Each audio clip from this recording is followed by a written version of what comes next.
मनोवैज्ञानिक रिसर्च में ये बात साबित हो चुकी है कि हम लोगों की जो 70% प्रॉब्लम्स हैं वो सिर्फ हमारे दिमाग की उपज है, जिनका रियलिटी से कोई ताल्लुक नहीं होता। और दिमाग किस तरीके से काम कर रहा है, अगर उसका सिस्टम आप समझ जाते हैं, अपने मन पर, अपने दिमाग पे काम करते हैं, तो वो जो 70% प्रॉब्लम है वो बिना कुछ करे ही ठीक हो जाती है, भौतिक तौर पे बिना कुछ करे ही ठीक हो जाती है। मनोवैज्ञानिक जॉन मंडीना ने जो अपनी रिसर्च में नतीजे निकाले हैं, उन्होंने कहा है कि हमारे ब्रेन के कुछ वो वैज्ञानिक नियमों पर काम करता है। अगर हम उसे समझ लें तो हम अपने थिंकिंग प्रोसेस को चेंज कर सकते हैं। पहला रूल तो ये है कि हमें ये समझना होगा कि हैप्पी और हेल्दी लाइफ के लिए एक स्ट्रॉन्ग माइंड की ज़रूरत होती है, ना कि एक स्ट्रॉन्ग बॉडी की। हाँ, अगर माइंड स्ट्रॉन्ग है तो वो आपको स्ट्रॉन्ग बॉडी बनाने के लिए मोटिवेट कर सकता है। और यहीं पर आकर ये दोनों चीज़ें एक दूसरे से जुड़ भी जाती हैं, क्योंकि जो लोग हर रोज़ कम से कम 30 मिनट एक्सरसाइज करते हैं, चाहे वो किसी भी तरह की हो, जहाँ तक भी आपका शरीर आपको अलाउ करता है, अगर आप थोड़ी बहुत भी अपने डेली रूटीन लाइफ में एक्सरसाइज को इंक्लूड करते हैं तो ये भी आपके थिंकिंग प्रोसेस को ठीक कर सकता है, क्योंकि एक्सरसाइज ब्रेन में ब्लड पहुंचाती है और यही ब्लड एनर्जी ग्लूकोज की मदद से ब्रेन में जो टॉक्सिक सेल्स को ख़त्म करती है, ताकि ऑक्सीजन का फ्लो हमारे ब्रेन से थिंकिंग ब्लॉक्स क्लियर कर सके। और साथ ही इससे हमारे ब्रेन में ज़्यादा न्यूरॉन्स पहुंचते हैं और ये न्यूरॉन्स हमारी मेंटल शार्पनेस को बढ़ाते हैं। और ब्रेन आपका सही तरीके से काम करे, इसके लिए एक गहरी नींद ये बहुत ज़्यादा ज़रूरी है। अगर हम पूरी नींद ना लें तो जो हमारी फोकस करने की क्षमता है उस पर असर पड़ता है, साथ ही साथ हमारी मेमोरी पर, हमारे मूड पर असर पड़ता है, यहाँ तक कि जो हमारे एक लॉजिकल थिंकिंग होती है उस पर भी एक बुरा असर पड़ता है। और अगर आप दिन में सिर्फ 10 मिनट भी एक छोटी सी नींद ले लेते हैं तो इससे आपकी जो परफॉर्मेंस है, पूरे दिन का जो आपका कार्यक्रम है, वो कहीं बेहतर हो सकता है। नींद हमारे लिए इसलिए ज़रूरी है क्योंकि जब हमें लगता है कि हम सो रहे हैं, हमारा ब्रेन उस वक्त भी नहीं सो रहा होता। उस वक्त वो जो हमने पूरे दिन में किया है उन फाइलों को मैनेज कर रहा होता है, जो यूजलेस फाइल्स हैं उन्हें डिलीट कर रहा होता है, उन्हें करीने से रख रहा होता है। यानी उस वक्त भी हमारा ब्रेन एक प्रोसेस में होता है। तो जितना आप गहरी और शांत नींद ले पाते हैं उतना ये आपकी इमोशनल और मेंटल हेल्थ के लिए अच्छा है, और फिजिकल हेल्थ के लिए तो है ही। और एक दूसरा नियम है बहुत ज़्यादा चिंता करना। ये भी रिसर्च में साबित हुआ है कि हमारा दिमाग सिर्फ स्ट्रेस को आधे घंटे तक झेल पाता है, लेकिन स्ट्रेस जब इससे ज़्यादा होने लगता है, जब वो दिनों में और घंटों में कन्वर्ट होने लगता है, तो ये जो हमारी ब्लड वेसल्स है दिमाग के अंदर, ये उनको डैमेज करने लगता है। पर इसके साथ साथ एक सच ये भी है कि जो भौतिक दुनिया है, जो आपके आसपास के लोग हैं, जो आपके आसपास की छोटी मोटी समस्याएं हैं, ये सब एक चमत्कार की तरह ठीक नहीं होंगी। आपको अपने दिमाग और मन पे काम करना पड़ेगा, बाहर की परिस्थितियों पर नहीं। क्योंकि एक बार जब आपने अपने मन और दिमाग पे काम करना सीख लिया तो बाहर की परिस्थितियों को आपका मन और दिमाग हैंडल कर लेगा, बल्कि हैंडल करने में धीरे धीरे एक्सपर्ट हो जाएगा। और धीरे धीरे वो स्टेज आएगी, क्योंकि जो बाहरी परिस्थितियां हैं वो तो समस्याएं बदलती रहती हैं, लेकिन वक्त के साथ नई नई आती रहती हैं, एक जाती है दूसरी आती है।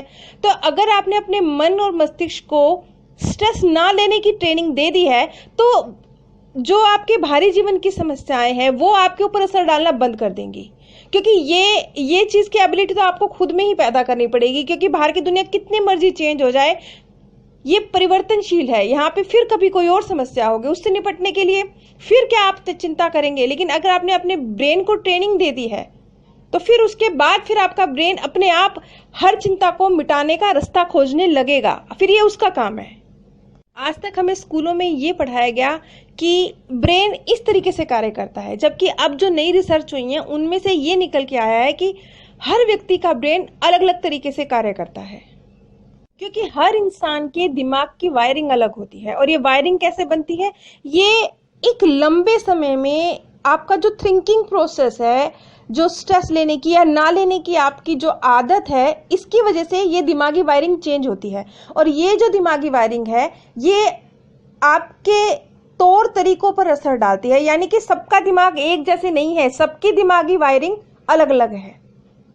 यानी अब आप अपने दिमाग की तुलना, अपने बच्चे के दिमाग की तुलना किसी और बच्चे से मत कीजिए। सबका दिमाग अलग अलग है। यहाँ तक कि दो जुड़वा बच्चों का दिमाग, भाई बहनों का दिमाग भी अलग अलग है, वो भी सेम नहीं है, उनकी वायरिंग भी सेम नहीं है। ये दिमागी वायरिंग का ही फर्क है। और ये हमारे कहीं ना कहीं एजुकेशन सिस्टम का फॉल्ट है कि हमें जो बचपन से सिखाया जाता है, एक बच्चों को नंबरों के आधार पर तोला जाता है। और ये जो हमारा सिस्टम है, ये कितना फेल हो चुका है, ये आज हम सबको पता है। हम कई बार देखते हैं कि वो बच्चे जो स्कूल में बहुत अच्छे ग्रेड लाते हैं, बहुत अच्छे मार्क्स लाते हैं, वो लाइफ में इतना अच्छा परफॉर्म नहीं कर पाते। और इसके बावजूद कुछ वो बच्चे हैं जो शायद स्कूल में इतना अच्छा परफॉर्म नहीं कर पाते, वो अपनी लाइफ में अच्छा परफॉर्म कर जाते हैं। यानी ये जो सिस्टम आज तक हमें सिखाया गया, एक ग्रेडिंग सिस्टम हमें स्कूल में सिखाया गया, नंबरों के आधार पर हमें तोला गया, हमारी किसी पर्टिकुलर चीज़ में पर्टिकुलर परफॉर्मेंस के आधार पर हमको तोला गया, ये गलत है। और ये चीज़ तो आज के वक्त में साबित हो चुकी है।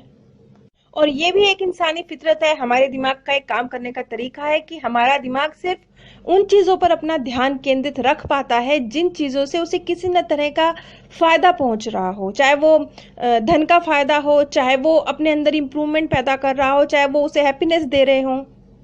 जाने अनजाने आपका ब्रेन एक अलग आपको पता नहीं चलता, आपको चेतन रूप से पता नहीं चलता कि ये आपका ब्रेन किस तरीके से सोच रहा है। लेकिन जब भी आप जो भी काम कर रहे होते हैं, इवन आप ये वीडियो देख रहे हैं, तो मुझे इस वीडियो से क्या हासिल होगा, मुझे क्या लाभ होने वाला है, वो लाभ अलग अलग तरह से हो सकते हैं। ये नज़रिया आपका हमेशा रहता है, हर चीज़ के प्रति रहता है। यानी अवचेतन रूप से इंसान उसी चीज़ को करने के प्रति आगे बढ़ता है, उसी चीज को करने की उसके अंदर इच्छा पैदा होती है जो उसे किसी न किसी तरीके से लाभ पहुंचा रही हो। और एक और बहुत खास बात, ये भी हमारे स्कूल सिस्टम की एक फॉल्ट है जिसमें हमें मल्टीटास्किंग करना सिखाया जाता है। उस बच्चे की बहुत तारीफ की जाती है जो देखो ये बच्चा गेम्स में भी कितना अच्छा है, ये बच्चा कितना अच्छा डांस भी करता है, ये बच्चा स्टडी में भी कितना अच्छा है। लेकिन हकीकत ये है कि हम लोग किसी एक चीज पर जब अच्छी तरह से फोकस करते हैं, हमारा दिमाग इसी तरह से काम करता है कि जब वो किसी एक चीज पर अच्छी तरह से फोकस करता है, तभी वो ज्यादा बेहतर और बहुत बहुत बेहतर रिजल्ट दे पाता है। यानी मल्टीटास्किंग करने के लिए जो हमें आज तक एनकरेज किया गया है कि करनी चाहिए, हकीकत में वो हमारे दिमाग के खिलाफ है। ये हमारी बेहतर प्रोडक्टिविटी को खत्म करती है। और रिसर्च में ये भी साबित हुआ है कि कोई भी काम जो आपके शौक से जुड़ा हुआ है, उसे अगर आप थोड़ा सा भी वक्त दिन में देते हैं, खास तौर पर म्यूजिक सुनना और म्यूजिक बनाना, तो ये चीज़ आपकी मेमोरी को और भी ज़्यादा शार्प करती है। और म्यूजिक कहीं ना कहीं हमारी इमोशनल इंटेलिजेंसी को भी बढ़ाता है। और म्यूजिक में मूड को चेंज करने की पावर तो होती ही है। और एक बहुत महत्वपूर्ण बात, अगर हम अपनी डेली रूटीन लाइफ में चेंज नहीं करते, क्योंकि जो इंसान है वो इसी तरह से विकसित हुआ है, वो नई चीज़ों को देखते हुए, समझते हुए, उन्हें एक्सप्लोर करते हुए, ऐसे ही वो विकसित हुआ है। और यही इंसानों की खासियत है। जब हम इसके विपरीत बिहेव करते हैं, यानी हम कुछ नया सीख नहीं रहे होते, कर नहीं रहे होते, एक रूटीन लाइफ लंबे समय तक एक जैसी चलती रहती है, तो ये भी हमारे ब्रेन की जो ताकत है उस पर असर डालती है। क्योंकि प्राकृतिक रूप से इंसान एक जैसी जीवन जीने के लिए, डेली रूटीन के एक जैसे बोरिंग कामों को करने के लिए नहीं बना है। इसीलिए तो हम लोग बाकी जानवरों से ज्यादा विकसित हैं। ज्यादा विकसित है इसीलिए विकसित है क्योंकि हमने नई नई चीजों को सीखा है, एक्सप्लोर किया है। जो दूसरे जीव हैं उन्होंने ऐसा नहीं किया है। तो ये जो एक इंसानी फितरत है, जो हमारे विकास के लिए ज़रूरी है, जो हम अपने विकसित होने के प्रोसेस में करते आए हैं, जब हम उसके विपरीत बिहेव करते हैं तो भी ये दिमाग की जो क्षमता है उसे घटाता है। दिमाग के अगर इन छोटे छोटे रूल्स को हम समझ लेते हैं तो भी हम अपनी इमोशनल हेल्थ को इम्प्रूव कर सकते हैं। और हमारी इमोशनल हेल्थ जब इम्प्रूव होती है, हमारा मन जब अच्छी तरीके से काम करता है, तब हमारा दिमाग भी विकसित होता है और उसका असर हमारे शरीर पर भी पड़ता है, क्योंकि हर चीज एक दूसरे से जुड़ी हुई है, तो एक का असर दूसरे पे और दूसरे का असर तीसरे पे पड़ता है। अपने मन की जिम्मेवारी ले लीजिए, अपने मस्तिष्क की जिम्मेवारी ले लीजिए, आपका शरीर खुद ब खुद हेल्दी हो जाएगा। और इसके उल्टा भी होता है, जब आप एक्सरसाइज करते हैं, जो आपके हार्मोन्स रिलीज होते हैं वो आपके मस्तिष्क को अच्छा करते हैं। आपका मस्तिष्क का जब सोचने का तरीका सही होता है तो वो आपके मन को अच्छा करता है। यानी सब चीजें एक दूसरे से कनेक्टेड है, एक पे काम करेंगे तो दूसरे पर भी रिजल्ट मिलेगा। आप सभी पर परमात्म सौंदर्य, प्रेम और आनंद सदैव बरसता रहे। आप सभी दिव्य परम धाम में स्थान प्राप्त करें।